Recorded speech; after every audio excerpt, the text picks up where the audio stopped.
Now, it doesn't matter what you like to believe, but climate change is a real thing. And for us roofers, it's real because it brings about new regulations. So how does it impact us? Because all new homes will have to abide by the new basic regulations. And it means that this will trickle down to renovations, and it will trickle down to, obviously, to roof replacements, because if you work on an old house, they expect it to be upgraded to the latest standard. And the main area where us roofers get involved with basic is in the level of insulation. And for tile roofs, it's the sarking, and for metal roofs, it's the building blanket or the anti-condensation layer. Is the building blanket the best way to insulate under a metal roof? Maybe, maybe not. If you ever decide to use an alternative, and the alternative is really something like AIRCELL. If you ever consider using AIRCELL as an alternative, then there's a few things you really need to be aware of. And this story involves quite a perfect storm. And in a perfect storm, you need a whole different factors to combine to give you a really bad result. And in this case, we had a really bad result. What was in this perfect storm?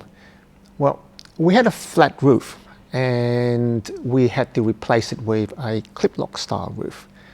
The client wanted a white roof. And what's wrong with the white roof? Perfect for reflecting sunlight and keeping the roof cool. But because it gets cool, it's one of the coolest surfaces. So in the winter time, it gets so cold that condensation becomes a problem. Not the heat, but condensation. Now, the second element of this perfect storm was that it was a flat roof.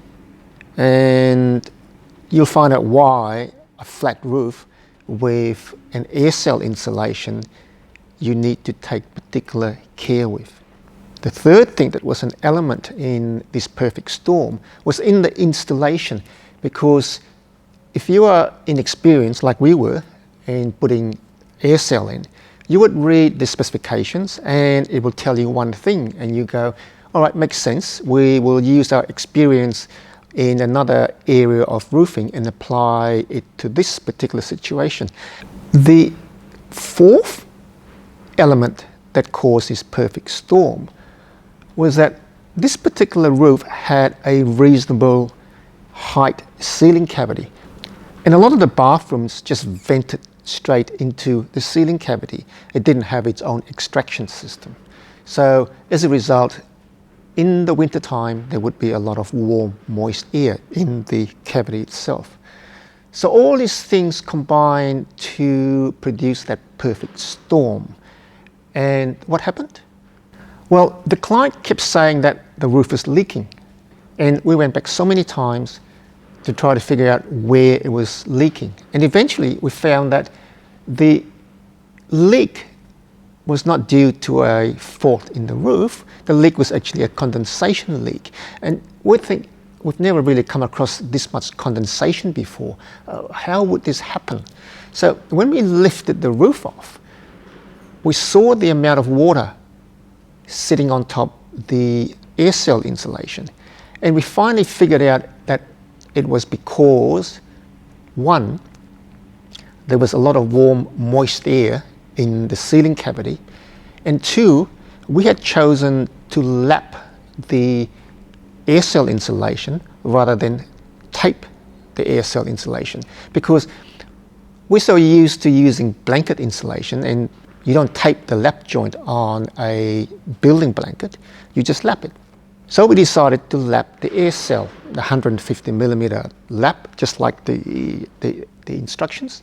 On the adjoining layers of the AIRCELL, you don't get it to be drooping at exactly the same amount. So you're left with a slight gap between the two layers.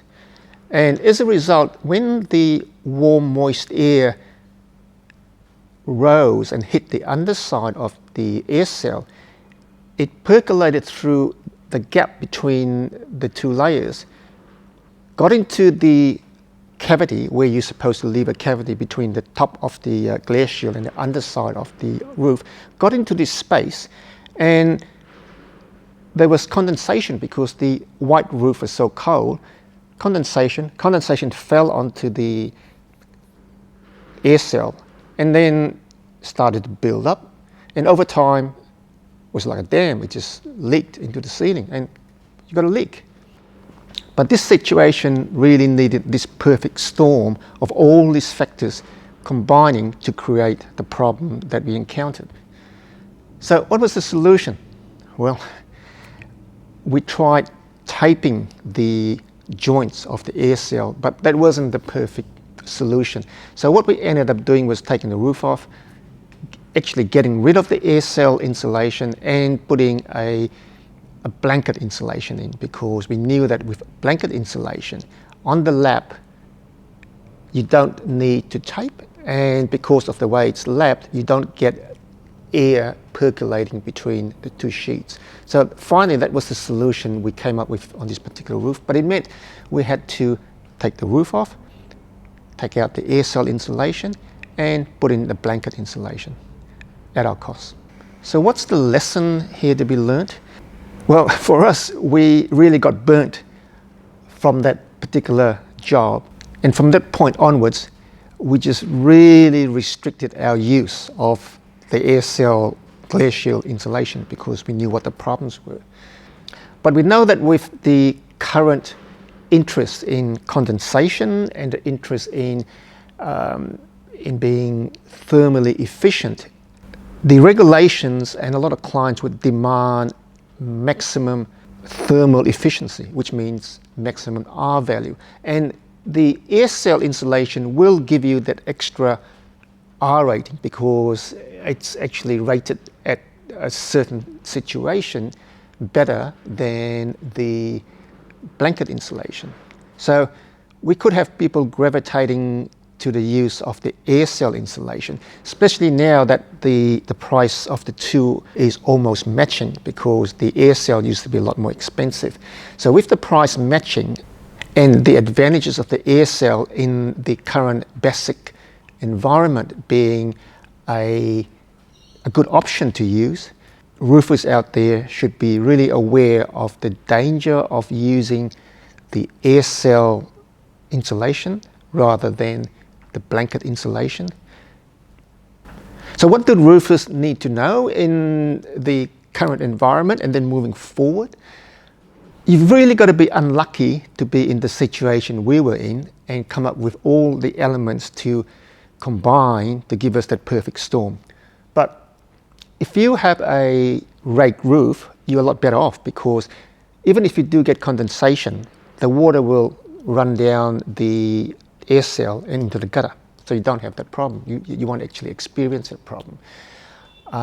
You will have white roofs, you will have moist ceiling cavities, although the livability index of the basic rules means that a lot more care has to be taken with bathroom ventilation. Now it's got to be ventilated outside and not into the ceiling cavity, so there's less condensation now in roof spaces. And now that you know that the lap on the AIRCELL insulation should really be taped and not just 150mm lap, if you apply that option, then you don't run into the problem with air escaping between the two layers. So the conclusion is that AIRCELL is quite safe to use, because you really be unlucky to come up with the perfect storm that we came up against.